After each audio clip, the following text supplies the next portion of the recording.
నమస్తే, welcome to hello doctor. నేను యామ్ని. ముందుగా ప్రెగ్నెన్సీ ప్లాన్ చేసేటప్పుడు ముందుగా అసలు ఎలాంటివి అవాయిడ్ చేయాలి, అదేవిధంగా ఎలాంటి జాగ్రత్తలు తీసుకోవాలి, ఇప్పుడు ట్రీట్మెంట్ తీసుకునేటప్పుడు యాజ్ ఏ లా ప్రకారం ఎంత ఏజ్ ఇద్దరికి ఉండాలి అనే విషయాలకు సంబంధించి మరిన్ని వివరాలు మా డాక్టర్ గారు శ్రావ్య గారు లైవ్లో అందుబాటులో ఉన్నారు. వారిని అడిగి మరిన్ని వివరాలు తెలుసుకునే ప్రయత్నం చేద్దాం. శ్రావ్య గారు నమస్తే అండి. హలో అండి. రైట్, అయితే అసలు ప్రెగ్నెన్సీ ప్లాన్ చేసేటప్పుడు అవాయిడ్ చేయాల్సినవి మెయిన్గా ముందు ఏంటి, తీసుకోవాల్సిన జాగ్రత్తలు ఏంటి? ఓకే అండి, ఒక ప్రెగ్నెన్సీ కానీ ఫర్టిలిటీ ట్రీట్మెంట్ తీసుకుంటున్న కానీ couples both husband and wife కూడా తీసుకోవాల్సినవి కొన్ని, అవాయిడ్ చేయాల్సినవి కొన్ని ఉంటాయండి. ఫస్ట్ దానికి వస్తే స్మోకింగ్ అండి. స్మోకింగ్ అనేది బోత్ మేల్ అండ్ ఫీమేల్లో రెండు అవాయిడ్ చేయమని చెప్తాము. ఎందుకంటే ఫీమేల్కి వచ్చేసరికి స్మోకింగ్ వల్ల బ్లడ్ సప్లై అనేది యూట్రస్కి కానీ ఓవరీస్కి కానీ, దానివల్ల ఎండోమెట్రియంకి బ్లడ్ సప్లై అనేది తక్కువ అవ్వచ్చు. దానివల్ల chances of implantation and egg quality కూడా తగ్గొచ్చండి. సో ఫీమేల్లో ఖచ్చితంగా అవాయిడ్ చేయమని చెప్తాము. మేల్స్కి కూడా మనము ఫర్టిలిటీకి వస్తే వాళ్ళకి స్మోకింగ్ వల్ల స్పర్మ్ అనాలిసిస్లో స్పర్మ్ పారామీటర్స్ అనేవి దెబ్బతింటాయండి. బికాస్ స్మోకింగ్ వల్ల మనకి స్పర్మాటోజెనిసిస్ ఏదైతే స్పర్మ్ ఫార్మేషన్ ఉంటుందో అవి ఎఫెక్ట్ అయ్యే ఛాన్సెస్ ఉంటాయి. సో దానివల్ల స్పర్మ్ వాల్యూమ్ కానీ స్పర్మ్ కాన్సన్ట్రేషన్, కదలే కణాల సంఖ్య, అది ప్రోగ్రెసివ్ మోటిలిటీ అంటాము, అది కూడా తగ్గడం జరుగుతుంది. అబ్నార్మల్ ఫార్మ్స్ కూడా ఎక్కువ పెరగడం జరుగుతుందండి. సో స్మోకింగ్ ఖచ్చితంగా ఇద్దరిని అవాయిడ్ చేయమని చెప్తాము. నెక్స్ట్ వచ్చేసి ఆల్కహాల్ అండి. ఆల్కహాల్ కూడా బోత్ మేల్ అండ్ ఫీమేల్ని మోస్ట్లీ అవాయిడ్ చేయమని చెప్తామండి. మదర్ అయితే ఖచ్చితంగా అవాయిడ్ చేస్తే మంచిది. బికాస్ ఇంప్లాంటేషన్ ఛాన్సెస్ అనేవి తగ్గుతాయి. అండ్ ఒకవేళ ప్రెగ్నెన్సీ వస్తే కూడా బేబీకి ఫీటల్ ఆల్కహాల్ సిండ్రోమ్ అనే సిండ్రోమ్ వచ్చే అవకాశాలు ఉంటాయి. సో ఫీమేల్ ఖచ్చితంగా అవాయిడ్ చేస్తే మంచిదండి. వెన్ ఇట్ కమ్స్ టు మేల్లో 70 to 80 ml per week అనేది పర్మిసిబుల్ అండి. దానికి మించి ఉంటే మనకి స్పర్మ్ అనాలిసిస్లో ప్రాబ్లమ్స్ అనేవి రావచ్చు, అబ్నార్మాలిటీస్ ఉండొచ్చు. ఇంకొకటి అండి, డ్రాస్టిక్ డైట్స్. ఈ మధ్య చాలామంది జస్ట్ ఫ్యాట్స్ మాత్రమే తీసుకోవడం, మనం ప్రోటీన్స్ మాత్రమే తీసుకోవడం, లిక్విడ్ డైట్స్ అని రకరకాలుగా సోషల్ మీడియాలో మనం చూస్తూ ఉంటాము. వీటి వల్ల ఏమవుతుంది అంటే మన మెటబాలిజం అనేది తింటుందండి. దానివల్ల మన హార్మోన్ ఎన్వైరన్మెంట్ బాడీలో ఉండేది కూడా ఎఫెక్ట్ అవుతుంది. సో దానివల్ల కూడా మనము ఇలాంటి డ్రాస్టిక్ డైట్స్ అనేవి మనము అడ్వైస్ చేయము. వీటి వల్ల లాంగ్ టర్మ్ ఇబ్బందులు కూడా ఉంటాయండి. కిడ్నీ మీద ఎఫెక్ట్ అవ్వడం ఇలాంటివి కూడా జరుగుతాయి. కాబట్టి ఇలాంటి డయట్స్ మనం ఫాలో అవ్వద్దు అని చెప్తామండి. ఇంకొకటి అండి, మేల్లో స్పెసిఫిక్గా మనం మాట్లాడుకోవాల్సినవి టైట్ ఫిట్టెడ్ అండర్ గార్మెంట్స్ అండి. ఇది చాలామందికి తెలియదు. టైట్ ఫిట్టెడ్ అండర్ గార్మెంట్స్ వేసుకోవడం వల్ల మన స్క్రోటల్ టెంపరేచర్ అనేది పెరుగుతుంది. దానివల్ల టెస్టిస్ అనేది ఎఫెక్ట్ అవుతుందండి. దీనివల్ల స్పర్మ్ ఫార్మేషన్ నుంచి ఎఫెక్ట్ అవుతుంది. దానివల్ల స్పర్మ్ అనాలిసిస్ మనం చూస్తే ఇలాంటి మేల్స్కి కొంచెం అబ్నార్మాలిటీస్ ఉండడం జరుగుతుందండి, స్పర్మ్ కౌంట్లో కానీ మొటిలిటీలో కానీ. బికాజ్ మనం టెస్టిస్ అనేది హై టెంపరేచర్స్లో ఉంటే డ్యామేజ్కి గురిపడుతుందండి. ఇంకొకటి, అదే కాకుండా హై టెంపరేచర్స్లో పనిచేసే వాళ్ళ జాబ్స్ పరంగా కానీ హై టెంపరేచర్స్లో ఎక్కువ వేడి దగ్గర వెళ్లకుండా అవాయిడ్ చేస్తే మంచిదండి. ఇంకొకటి the last thing which is more important అండి, స్ట్రెస్ అనేది మనం తీసుకోకూడదు. చాలామంది ఫర్టిలిటీ సెంటర్స్కి వచ్చే కపుల్స్ చాలా స్ట్రెస్కి గురిపడి ఉంటారండి. వాళ్ళ స్ట్రెస్ వల్ల ఏమవుతుంది అంటే తెలియకుండానే వాళ్ళకి లోపల మన బాడీలో కార్టిసాల్ అనే హార్మోన్ పెరుగుతుంది. దానివల్ల మనకి అడ్వర్స్ ఎఫెక్ట్స్ ఎక్కువ ఉంటాయి మన ఎగ్ కౌంట్ మీద కానీ స్పర్మ్ కౌంట్ మీద కానీ. దానివల్ల మనకి సక్సెస్ అనేది కూడా తగ్గొచ్చు. సో ఇవి మనం అవాయిడ్ చేయాలండి. ఎస్, అయితే శ్రావ్య గారు, చాలామంది సాఫ్ట్వేర్ ఇంజనీర్స్, గర్ల్స్ కావచ్చు బాయ్స్ కావచ్చు, వాళ్ళు ఎక్కువ మంది అంటే గర్ల్స్లో ఎక్కువ మంది ఆ ల్యాప్టాప్ అనే ముందు మనం పెట్టుకొని చేస్తాము. ఈ మధ్యలో వర్క్ ఫ్రమ్ హోమ్ అనేది చాలా ఎక్కువైపోయింది. సో రేడియేషన్ అనేది అది వాళ్ళకి తగిలినప్పుడు అసలు ఎలాంటి ప్రాబ్లమ్స్ ఫేస్ చేయొచ్చు? అంటే ఈ ప్రాబ్లము మనకు ప్రెగ్నెన్సీ మీద ఏదైనా పడే అవకాశాలు ఉన్నాయా? ప్రెగ్నెన్సీ మీద కంటే కూడా ఫస్ట్ ఫర్టిలిటీలోనే ఇలాంటి వాళ్ళు ఇన్ఫర్టిలిటీతోనే ప్రెజెంట్ అవుతారండి మనకి. సో ఇది ఫీమేల్స్లో కంటే కూడా మేల్స్లో ఎక్కువ ఇష్యూ. ఇందాక మనం మాట్లాడుకున్న దాన్ని బట్టి the temperature of the testis అనేది, స్క్రోటల్ టెంపరేచర్ అనేది పెరగడం వల్ల మనకి స్పర్మ్ డ్యామేజ్ అన్నది ఎక్కువ ఉంటుంది. సో ఇలాంటివి అవాయిడ్ చేయడం మంచిదండి. అందుకనే ల్యాప్టాప్స్ మనం డైరెక్ట్గా థై మీద పెట్టుకోవడం ఇలాంటివి అవాయిడ్ చేయమని చెప్తాము. రైట్. అండ్ ట్రీట్మెంట్ తీసుకోవాలి అని మనం డెసిషన్ తీసుకున్నప్పుడు యాజ్ ఎ లా ప్రకారం ఇద్దరికి లేడీకి కానివ్వండి మేల్కి కానివ్వండి ఎంత ఏజ్ అనేది ఉండాలి?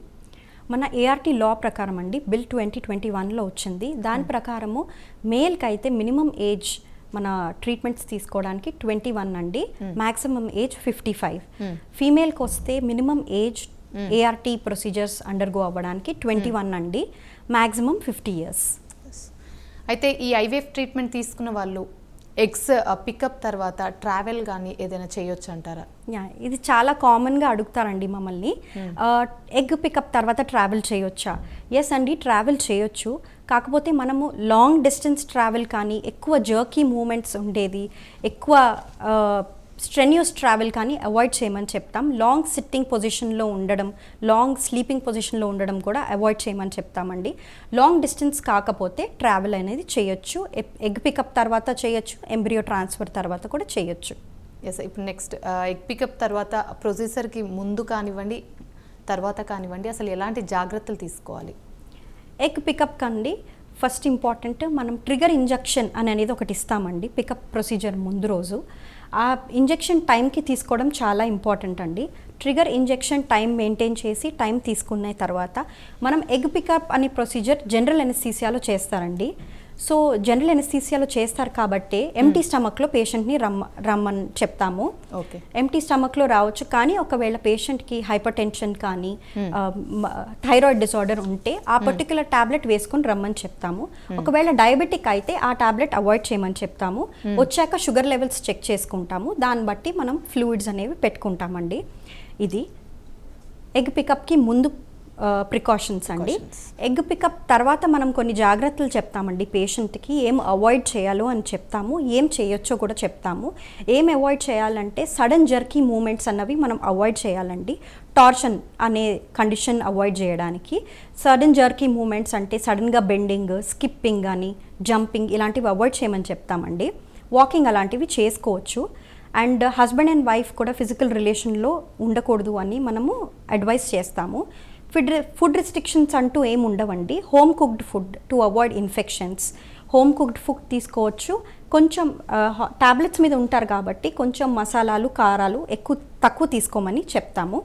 వాటర్ ఇంటేక్ బాగా ఉండాలండి, అండ్ ప్రోటీన్ ఇంటేక్ కూడా బాగా ఉండాలి. బాయిల్డ్ ఎగ్స్ తీసుకోమని చెప్తాము. సో ఇవి మనము ఎగ్ పికప్కి చెప్తాము. ఒక డేట్ ఇస్తామండి, తర్వాత వాళ్ళు వచ్చి స్కాన్ చేయించుకుంటారు మనం రికవరీ ఎలా ఉందో చూడడానికి.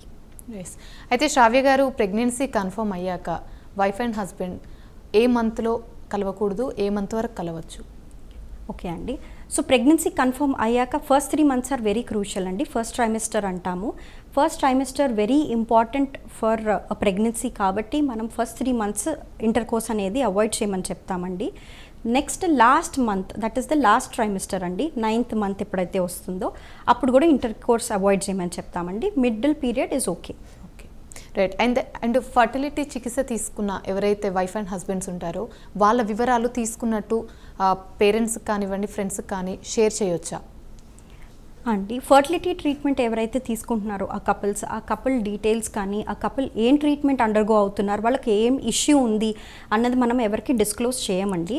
ఒకవేళ పేషెంట్ వీళ్ళు మా పేరెంట్సేనండి, వీళ్ళకి మీరు చెప్పొచ్చు అని బోత్ హస్బెండ్ అండ్ వైఫ్ విల్లింగ్గా ఉంటేనే వాళ్ళని కూడా ఇంక్లూడ్ చేసుకుంటామండి కౌన్సిలింగ్లో.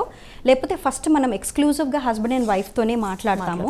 దాని తర్వాత ఇఫ్ దే ఆర్ ఓకే, వాళ్ళకి కావాలి అని వాళ్ళు స్పెసిఫిక్గా అడిగితే అప్పుడు మనం చెప్పడం జరుగుతుంది. వాళ్ళ ప్రెజెన్స్లోనే మాట్లాడతామండి. రైట్. అయితే ఐవీఎఫ్ తీసుకున్న తర్వాత బెడ్ రెస్ట్ ఏ విధంగా తీసుకోవాలి?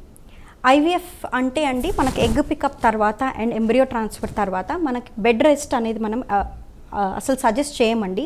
ఇన్ఫ్యాక్ట్ అవాయిడ్ చేయమని చెప్తాము. ఎందుకంటే మనం ఎన్నో ట్యాబ్లెట్స్ మెడికేషన్స్ ఇస్తూ ఉంటాం, హార్మోన్ ట్యాబ్లెట్స్. బెడ్ రెస్ట్ తీసుకోవడం వల్ల మనకి డీవీటీ అనే కండిషన్ అనేది రావచ్చు, అగ్రివేట్ అవ్వచ్చు కూడా. So it is not ideal అండి. సో బెడ్ రెస్ట్ ఏ విధంగా అవసరం ఉండదు. ఇన్ఫ్యాక్ట్ మనం యాక్టివ్గా ఉంటేనే ఆ ఫీమేల్ ఇంటి పనులు చేసుకుంటూ లేకపోతే జాబ్కి వెళ్తూ అప్పుడే మనకి యూట్రస్కి అనేది బ్లడ్ సప్లై కూడా బాగుంటుంది అండి. సో బెడ్ రెస్ట్ అనేది మనం సజెస్ట్ చేయము. సో వర్కింగ్ ఉమెన్ కూడా వర్క్కి ఎటువంటి లీవ్ పెట్టకుండా మనం ఐవీఎఫ్ ట్రీట్మెంట్స్ తీసుకున్నాక మీరు వర్క్కి వెళ్ళొచ్చు, బెడ్ రెస్ట్ అవసరం లేదు. రైట్. అయితే సంతానలేమి సమస్య ఉన్న ప్రతి ఒక్కరికి ఐవీఎఫ్ అవసరం అంటారు? అందరికీ ఐవీఎఫ్ అనేది సజెస్ట్ చేయమండి. Actually IVF is one of the fertility treatments అండి. మనకు IVF is the final treatment. దానికి ముందు మనం ఓవ్యులేషన్ ఇండక్షన్ అని చెప్పి, ఐయుఐ అని చెప్పి ఇతర లాప్రోస్కోపీ కూడా చేయడం జరుగుతుంది. ఐవీఎఫ్ అందరికీ కాదండి, మేల్ అండ్ ఫీమేల్లో మనం ఏంటంటే ఇవాల్యుయేషన్ చేస్తామో, ఫీమేల్స్లో ఒకవేళ ట్యూబ్స్ అనేవి ఉంటాయి కదా, అవి బ్లాక్ ఉన్నా సరే, లేకపోతే అంతకుముందు ట్యూబెక్టమీ అయిపోయి తర్వాత మళ్ళీ పిల్లలు కావాలి అనుకున్న వాళ్ళకి, ఇలాంటి వాళ్ళకి, ఇంకొకటి గర్భసంచులో ఏమైనా ప్రాబ్లం ఉన్న వాళ్ళకి, ఎలా అంటే ఫైబ్రాయిడ్స్, అందరు ఫైబ్రాయిడ్స్ వాళ్ళకి ఐవీఎఫ్ చెప్పమండి. దానివల్ల ప్రెగ్నెన్సీ ఒకవేళ కలగలేకపోతుంటే ఫైబ్రాయిడ్స్ కానీ ఎండోమెట్రియోసిస్ అన్న కండిషన్ ఉంటుంది వాళ్ళకి. And egg reserve, poor egg reserve అండి, ఎగ్ కౌంట్ ఎప్పుడైతే తక్కువ ఉంటుందో అలాంటి వాళ్ళకి కూడా మనం ఐవీఎఫ్ సజెస్ట్ చేస్తాం. మేల్స్కి వచ్చేస్తే స్పర్మ్ కౌంట్ చూడడం జరుగుతుంది కాబట్టి స్పర్మ్ కౌంట్లో కానీ ప్రోగ్రెసివ్ మోటిలిటీలో కానీ సివియర్ ఓట్స్ అన్న కండిషన్ ఉంటే మనం ఐవీఎఫ్ సజెస్ట్ చేస్తామండి. రైట్. అయితే ఐవీఎఫ్ చేస్తే ఖచ్చితంగా ప్రెగ్నెన్సీ వస్తుందా? ఒకవేళ సక్సెస్ రేట్ ఎంత వస్తుంది ఇంతవరకు? ఐవీఎఫ్ అన్నది ఒక అసిస్టెడ్ టెక్నిక్ అండి. దాంట్లో కూడా న్యాచురల్ ప్రాసెసెస్ 2 ఉన్నాయండి. ఫర్టిలైజేషన్ అన్నది న్యాచురల్గా అవ్వాలి, తర్వాత ఇంప్లాంటేషన్ అన్నది కూడా న్యాచురల్గా అవ్వాలండి. సో దీనివల్ల మనం 100% చెప్పమండి. 60 to 65% యూనివర్సల్గా ఐవీఎఫ్ సక్సెస్ రేట్. సో చేయించుకున్న వాళ్ళ అందరికీ ఐవీఎఫ్ సక్సెస్ అవ్వాలని లేదు, కానీ 65% సక్సెస్తో వెళ్తారు. రైట్. అయితే ఐసీఎస్ఐ అంటే ఏంటి? IVF and ICS the best ఏంటి అంటారు?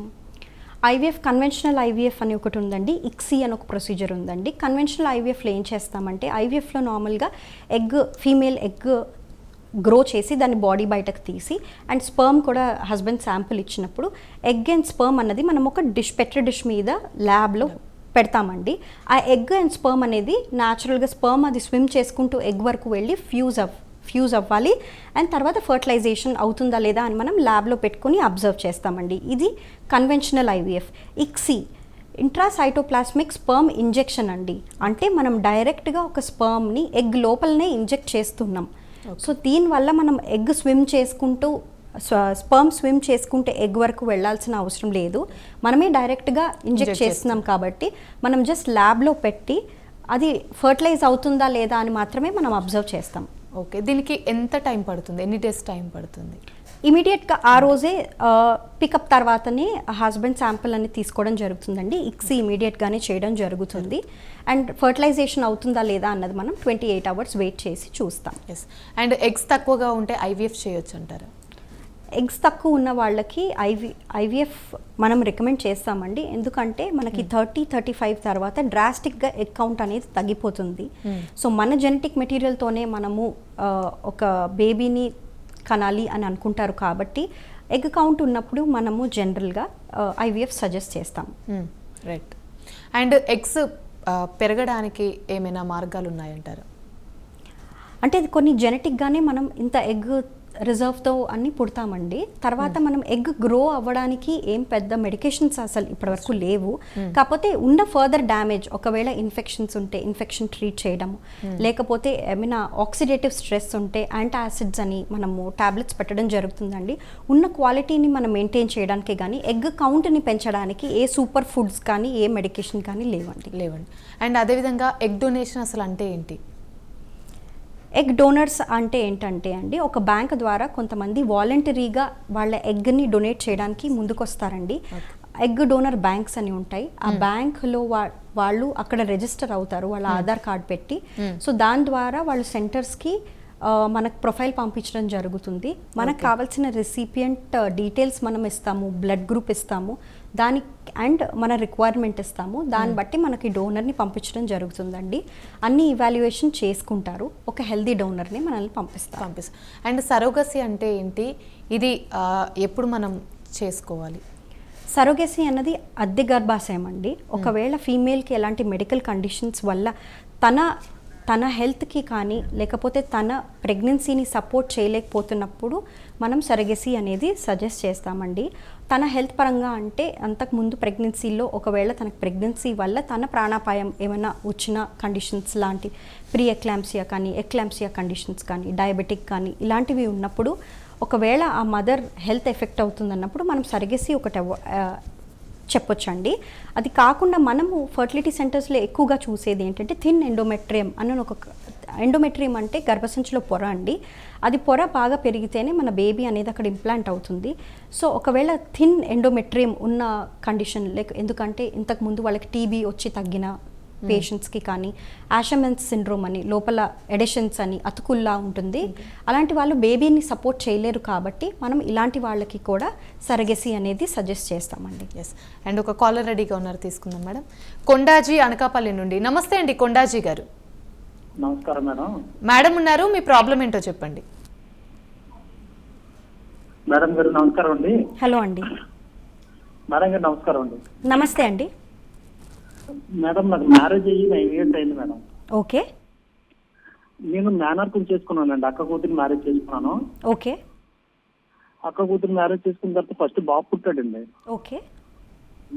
ఆ వెయిట్ లాస్ తో పుట్టి హార్ట్ లో హోల్ తో చనిపోయాడండి తను. ఓకే. చనిపోయిన తర్వాత నెక్స్ట్ తర్వాత 8 years దాకా మళ్ళీ మాకు పిల్లలు లేరండి.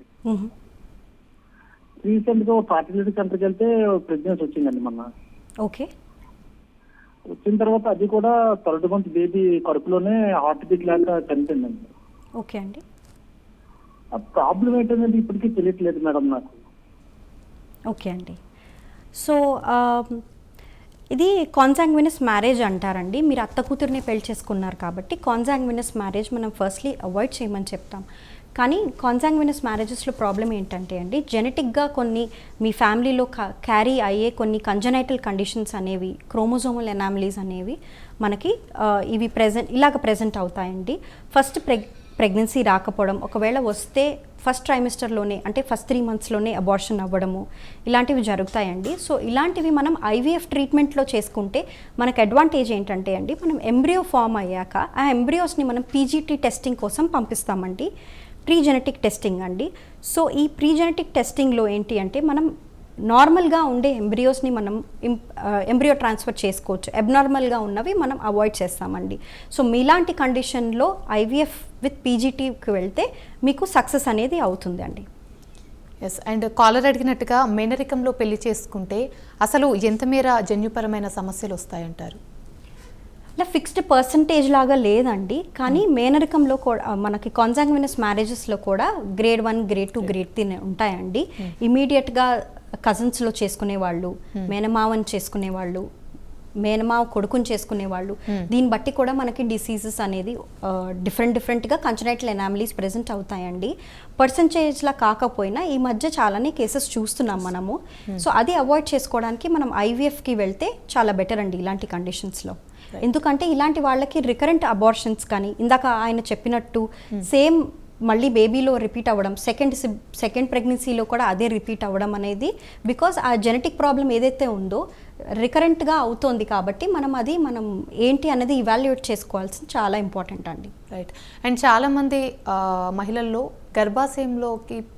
గర్భాశయంలో ప్రెగ్నెన్సీ కాకుండా ట్యూబ్లో ఫామ్ అవుతూ ఉంటుంది బేబీ, ఎందుకంటారు? ఎక్టోపిక్ ప్రెగ్నెన్సీ అంటారండి. అంటే యూట్రస్లో కాకుండా వేరే ఇతర చోట్ల, అది ట్యూబ్ కానీ, ఓవరీస్ కానీ, సర్విక్స్ కానీ, బాడీలో ఎక్కడన్నా కానీ ఒక బేబీ అనేది అతికితే, ఎంబ్రియో అనేది ఇంప్లాంట్ అవుతే దాన్ని ఎక్టోపిక్ ప్రెగ్నెన్సీ అంటారండి. సో దీని ఇన్సిడెన్స్ ఈ మధ్య చాలానే పెరుగుతుంది. మోస్ట్లీ ఎందుకంటే అండి తెలియని పిఐడి అనే ఒక కండిషన్, పెల్విక్ ఇన్ఫ్లమేటరీ డిసీజ్ అని ఫీమేల్స్కి కొన్ని డిసీజెస్ ఉంటాయండి. మన ఎన్వైరన్మెంట్లో ఉండే దాన్ని బట్టి ఇన్ఫెక్షన్స్ అవుతాయి. పెల్విక్ ఇన్ఫ్లమేటరీ డిసీజ్లో దానివల్ల కూడా ట్యూబ్స్ డ్యామేజ్ అవుతాయండి. ట్యూబ్స్ ఫంక్షన్గా, ఎనటామికల్గా కూడా డ్యామేజ్ అవ్వడం వల్ల ట్యూబ్లో నుంచి పాస్ అయ్యి బేబీ యూట్రస్లోకి వచ్చే ప్యాసేజ్ బ్లాక్ అయిపోతుంది కాబట్టి ఆ ట్యూబ్లోనే బేబీ ఇంప్లాంట్ అవ్వి పెరగడం జరుగుతుంది. ఇది ఎక్టోపిక్ ప్రెగ్నెన్సీ అండి. అదే కాకుండా క్రానిక్ ఎండోమెట్రైటిస్ అనే ఒక కండిషన్ ఉంటుంది.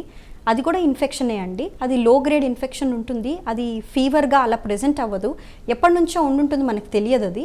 సో అది మనం యాంటీబయాటిక్స్ ఇచ్చి ముందుగానే డయాగ్నోస్ చేస్తే, ఒక బయోప్సీలో మనం డయాగ్నోస్ చేస్తే మనం ముందుగానే యాంటీబయాటిక్స్ ఇచ్చుకుని ఇది అవాయిడ్ చేసుకోవచ్చండి. ఎస్, అండ్ మహిళల్లో చాలా వరకు పీసీఓడి ప్రాబ్లమ్స్ అనేటివి ఉంటాయి. దానివల్ల ఒక్కొక్కసారి బుడగలు లాంటివి కూడా వస్తూ ఉంటాయి. దీనికి సంబంధించి ఇవి తొందరగా మనము అవి గ్రహించి డాక్టర్ దగ్గరికి వెళ్ళి ట్రీట్మెంట్ తీసుకోవాలి అని అనుకుంటే ఏ స్టేజ్లో వెళ్ళాలి డాక్టర్ దగ్గరికి? పీసీఓడి అండి. పీసీఓడిలో కూడా టైప్స్ ఆఫ్ పీసీఓడి ఉంటాయండి. పీసీఓడిలో రకరకాల పీసీఓడీలు ఉన్నాయి, ఫినోటైప్ ఏబిసి అన్నట్టు ఉన్నాయండి. సో మన సిమ్టమ్స్ బట్టి ట్రీట్మెంట్ అనేది జరుగుతుందండి. చాలా మంది కూడా పీసీఓడి ఉన్నా కూడా ఏ సిమ్టమాటిక్ ఉంటారండి, ఎలాంటి సిమ్టమ్స్ ఉండవు. వాళ్ళకి రెగ్యులర్ సైకిల్స్ ఉంటాయి, వాళ్ళకి అబ్నార్మల్ హెయిర్ గ్రోత్ ఉండదు, వాళ్ళ సైకిల్స్ అంతా రెగ్యులర్గా ఉంటాయి, వాళ్ళకి ఫర్టిలిటీ కూడా వచ్చి ఉంటుంది. ఇలాంటి వాళ్ళకి మనం ట్రీట్మెంట్ చేయాల్సిన అవసరం లేదండి, ఎందుకంటే వాళ్ళ సైకిల్స్ రెగ్యులర్గా ఉంటాయి, వాళ్ళు లీన్గా కూడా ఉంటారు, చూడడానికి కూడా ఇన్సులిన్ రెసిస్టెన్స్ అలాంటివి కూడా ఉండదు. కానీ చాలా మంది ఫర్టిలిటీ ట్రీట్మెంట్ సీక్ చేసే వాళ్ళు మనకి ఎలాంటి వాళ్ళు వస్తారంటే అండి, అబ్నార్మల్ వాళ్ళ మెన్స్ట్రల్ సైకిల్ అనేది డిరేంజ్డ్గా ఉంటుంది, 2 monthsకి ఒకసారి 3 monthsకి ఒకసారి రావడం, అబ్నార్మల్ హెయిర్ గ్రోత్ ఉంటుంది వాళ్ళకి, ఫేస్ మీద కానీ చిన్ మీద కానీ చెస్ట్ మీద కానీ ఇలాంటి వాళ్ళు. తర్వాత బరువు పెరుగుతున్నారు, ఇన్సులిన్ రెసిస్టెన్స్ ఉన్న పీసీఓ, వీళ్ళకి మనము ట్రీట్మెంట్ అనేది మనం ఇవ్వడం జరుగుతుందండి. అందరు పీసీఓకి అవసరం ఉండదు. సో ఎలాంటి స్టేజ్లో అంటే మనము ఎప్పుడైతే పీసీఓడి మనకి స్కాన్లో పీసీఓడి ఒకటే ఉంటే సరిపోదండి, కొన్ని ల్యాబ్ టెస్ట్స్ కూడా మనం చేయించుకొని దాన్ని బట్టి మనం సిమ్టమ్స్ బట్టి పీసీఓడికి ట్రీట్మెంట్ పెట్టడం జరుగుతుంది. రైట్. అండ్ ఐవీఎఫ్కి సహజంగా అసలు ఎంత ఖర్చు అవుతుంది? ఎందుకంటే అందరూ కూడా అంత ఖర్చును భరించలేరు కాబట్టి అందరికీ అనుకూలంగానే ఉంటుందా ఈ ఖర్చు అనేది? ఐవీఎఫ్ అనేది మనకి ఎఫోర్డబుల్ ఇప్పుడు చాలానే వచ్చేసాయి కాబట్టి అండి, మన సెంటర్లో చాలా మటుకు ఎఫోర్డబుల్గానే చేస్తాము. అరౌండ్ 1.5 to 2 lakhs వరకు అయితే అవుతుంది అండి. బికాస్ దీంట్లో మనకి ఫామ్ అయిన ఎంబ్రియోస్ కానీ, మనం తీసిన ఎగ్స్ కానీ, స్పర్మ్ని ప్రిపేర్ చేయడం కానీ, ఇవన్నీ కూడా మనం హై క్వాలిటీ మెయింటెనెన్స్ చేస్తాం. మనం జీల్ట్రిక్స్ అనే టెక్నిక్ కూడా యూజ్ చేస్తాం, ఆర్ఐ విట్నెస్ సిస్టమ్ కూడా యూజ్ చేస్తాం. కాబట్టి ఇది మన సెంటర్లో 1.5 to 2 వరకు అవ్వచ్చు అండి. కానీ మనం ఈఎంఐ ఫెసిలిటీస్ కూడా చాలామంది కపుల్స్ కూడా అడగడం జరుగుతుంది కాబట్టి మనం ఈఎంఐ ఫెసిలిటీ కూడా ప్రొవైడ్ చేస్తామండి. ఓకే. అండ్ ఐవీఎఫ్ పద్ధతి తర్వాత కూడా చాలామంది కొన్ని చిన్న చిన్న మిస్టేక్స్ చేస్తారు, దానివల్ల గర్భం దాల్చడం కష్టం అవుతుందా ఏంటి? ఐవీఎఫ్ ట్రీట్మెంట్ తీసుకున్నాక ఎంబ్రియో ట్రాన్స్ఫర్ తర్వాత అండి చాలామంది కూడా మేము ఇచ్చే మెడిసిన్స్ సరిగ్గా యూజ్ చేయకపోవడం, అది డిస్కంటిన్యూ చేయడము, వాళ్ళకి ఏమైనా డౌట్ వచ్చి లేకపోతే లోకల్ డాక్టర్ దగ్గరికి వెళ్ళి వాళ్ళు అవసరం లేదు ఇవన్నీ చాలా ఎక్కువ ఇస్తున్నారు అని చెప్తే చాలామంది మెడిసిన్స్ సరిగ్గా యూజ్ చేయకపోవడం, లేకపోతే కంప్లీట్గా స్టాప్ చేయడం, ఫాలోఅప్కి సరిగ్గా రాకపోవడం, తర్వాత ట్రీట్మెంట్ చేసుకుని వెళ్ళిపోయాక మన దగ్గర మళ్ళీ రాకపోవడం వల్ల ఇలాంటి ప్రాబ్లమ్స్ వస్తాయండి. మనం సజెస్ట్ చేసిన మనం తీసుకునే జాగ్రత్తలు మనం వాళ్ళకి చెప్తాము, ఏ ట్రీట్మెంట్ తీసుకోవాలి, ఏ మెడిసిన్స్ యూజ్ చేయాలి, ఏం చేయొచ్చు, ఏం చేయకూడదు, మనం చెప్పినప్పుడు వాళ్ళు ఫాలో అయితే మోస్ట్లీ మనం ఒక సక్సెస్ఫుల్ ప్రెగ్నెన్సీ అనేది మనం అచీవ్ చేయొచ్చు అండి. అండ్ బాడీలో ఎక్కువగా అంటే అధికంగా హీట్ ఉండడం వల్ల కూడా ప్రెగ్నెన్సీ పోయే అవకాశం ఉంటుందా? వచ్చిన ప్రెగ్నెన్సీ వెళ్ళిపోయే అవకాశం ఉంటుందా? ఓకే అండి. సో యాక్చువల్లీ మెడికల్ పరంగా అండి బాడీ హీట్ అన్నది అలా ఉండదండి. కాకపోతే ఒక ఫీమేల్లో మెన్స్ట్రల్ సైకిల్లో variations in the body temperature ఉంటాయండి. 0.5 degrees వరకు పెరుగుతుంది మనకు ఓవ్యులేషన్ టైంలో. అండ్ ప్రెగ్నెన్సీలో కూడా ఆ టెంపరేచర్ మెయింటైన్ అవుతుంది ప్రొజెస్ట్రాన్ అన్న హార్మోన్ వల్ల అండి. సో ఓవర్ హీట్ వల్ల అబార్షన్స్ అవుతాయి అన్నది ఒక మిత్తేనండి. సో దీనివల్ల మనం భయపడాల్సిన అవసరం లేదు. మనం చెప్పిన జాగ్రత్తలు తీసుకుని మనం చెప్తున్న మెడిసిన్స్ వేసుకుంటే సరిపోతుంది. అండ్ ఐయుఐ అంటే ఏంటి? ఐయుఐ అంటే ఇంట్రాయూట్రైన్ ఇన్సెమినేషన్ అండి. అంటే ఒక హస్బెండ్ అండ్ వైఫ్కి నార్మల్గా ఇంటర్కోర్స్ అయినప్పుడు వజైనాలో డిపాజిట్ అయ్యే స్పర్మ్ని మనం ఐయుఐలో ఏం చేస్తామంటే ఎగ్ గ్రో అవ్వడానికి టాబ్లెట్స్ ఇస్తామండి. ఎగ్ ఎలా గ్రో అవుతుందో మనం స్కాన్ చేసుకుని చూస్తాము. ఎగ్ గ్రో అయిన టైంకి మనం ట్రిగర్ ఇంజెక్షన్ ఇచ్చుకుని నార్మల్గా భార్యాభర్తల్ని కలిసి ఉండమని చెప్తాం. నార్మల్ న్యాచురల్ ట్రీట్మెంట్లో అయితే ఐయుఐ పద్ధతిలో ఏం చెప్తామంటే 48 hours తర్వాత సెంటర్కి రమ్మని చెప్తామండి. హస్బెండ్ స్పర్మ్ ఇవ్వడం జరుగుతుంది. దాన్ని మనం సెంట్రిఫ్యూజ్ చేసి ప్రాసెస్ చేసి బెస్ట్ స్పర్మ్ని తీసుకోవడం జరుగుతుందండి. బెస్ట్ మొటిలిటీ ఉన్న స్పర్మ్ని తీసుకుంటాము. ఒక 0.5 ml స్పర్మ్ని తీసుకుని మనం ఫీమేల్కి యూట్రస్లోనే డిపాజిట్ చేయడం జరుగుతుందండి. ఇది పెయిన్ఫుల్ ప్రొసీజర్ కాదు, మనకు స్కాన్ చేసినట్టే ఉంటుంది. ఒక 5 minutes ప్రొసీజర్ అండి ఇది. రైట్. అండ్ చాలామంది చిన్నపిల్లల నుండి పెద్దవాళ్ళ వరకు అంటే ఒక 25-30 years ఏజ్ ఉన్న వాళ్ళకి చాలామంది పీసీఓడి ప్రాబ్లమ్స్ ఫేస్ చేస్తారు అని చెప్పి నేను ఇంతకుముందు చెప్పా కదండి. ఒక్కొక్కరికి పీరియడ్స్ టైమింగ్ అనేది రెగ్యులర్ రాకుండా ఇన్రెగ్యులర్గా ఉంటుంది. 2 months 3 months అలా వస్తే ఎలాంటి ప్రాబ్లమ్స్ ఫేస్ చేయాల్సి వస్తుంది పెళ్లి తర్వాత ఫ్యూచర్లో కానివ్వండి, ప్రెగ్నెన్సీ టైంలో కానివ్వండి? పీసీఓడిలో ప్రాబ్లం ఏంటంటే అండి, ఇవి యానోవులేటరీ సైకిల్స్ అంటే ఎగ్ ఓవ్యులేషన్ ప్రాబ్లం. మనకు ఓవ్యులేషన్ అవుతేనే మనకి ఒక సక్సెస్ఫుల్ ప్రెగ్నెన్సీ అనేది జరుగుతుందండి. సో పీసీఓ వల్ల మెయిన్ ప్రాబ్లమే ఓవ్యులేషన్ జరగదు. సో ఆ ఓవ్యులేషన్ జరగకపోయేసరికి వాళ్ళ సైకిల్స్ అనేవి 2 to 3 months అనేది అవుతుందండి. సో మన దగ్గరికి వస్తే మనం స్కాన్ చేసుకొని దాన్ని బట్టి వాళ్ళకి ట్రీట్మెంట్ పెడతామండి పీసీఓడి వాళ్ళకి.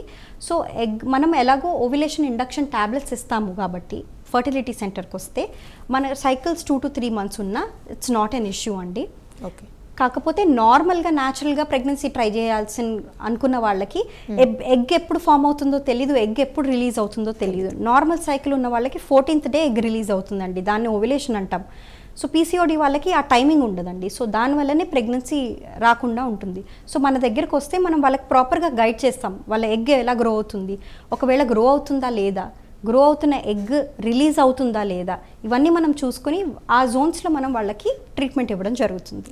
అండ్ గర్భసంచి అనేది అసలు ఎందుకు వీక్గా ఉంటుంది? ఓకే అండి, గర్భసంచి వీక్ అంటే కొంతమందికి అంటే ఇది చాలా కామన్ టర్మినాలజీ అండి. వీక్ గర్భసంచి అని అంటే ఒక బేబీని బేర్ చేయలేకపోయిన గర్భసంచి అని అంటారు. అంటే కొంతమంది రికరెంట్గా అబార్షన్స్ అయిన వాళ్ళది వీక్ గర్భసంచి అని అంటారండి. అది యాజ్ సచ్ యూట్రస్ ప్రాబ్లం కూడా ఉండకపోవచ్చు, అది మనము ఇవాల్యుయేట్ చేయాల్సి ఉంటుంది. అది ఫీటస్ ఒకవేళ 3 months లోపల అబార్షన్స్ ఏమైనా అయితే అది క్రోమోజోమల్ ఎనామలీస్ బట్టి అవుతుందండి. అది గర్భసంచికి రిలేటెడ్ ప్రాబ్లం కాదు. ఒకవేళ సెకండ్ ట్రైమిస్టర్లో అబార్షన్ అవుతుంది అంటే అది యూట్రైన్ మాల్ఫార్మేషన్ వల్ల. అంటే యూట్రస్లో కూడా మనకి డిఫరెంట్ షేప్స్ ఉంటాయండి. కొన్ని డబుల్ యూట్రస్ అని ఉంటాయి, కొన్ని బైకార్నువేట్ యూట్రస్ అని ఉంటుంది, సెప్టేట్ యూట్రస్ మధ్యలో పొర కూడా ఉంటుంది, అది కంప్లీట్గా ఉండొచ్చు, సగం వరకే ఉండొచ్చు. ఇలాంటి ప్లేసెస్లో ఇంప్లాంట్ అవ్వడం వల్ల బేబీ అనేది పెరగడం జరగదు. సో ఇలాంటి వాళ్ళని కామన్ టర్మ్స్లో వీక్ గర్భసంచి అంటారు. కానీ మనం ఇన్ డీటెయిల్గా చూసుకుంటే వాళ్ళని చూస్తే అయితే యూట్రస్ అబ్నార్మల్గా ఉండొచ్చు వాళ్ళకి. సో దాని ప్రకారం మనం ట్రీట్మెంట్ అనేది సజెస్ట్ చేస్తాం. రైట్, థ్యాంక్ యూ శ్రావ్య గారు, మీ వాల్యుబుల్ టైంని మాకు కేటాయించి ఎన్నో మంచి విషయాలు చెప్పారు. Thank you. Thank you.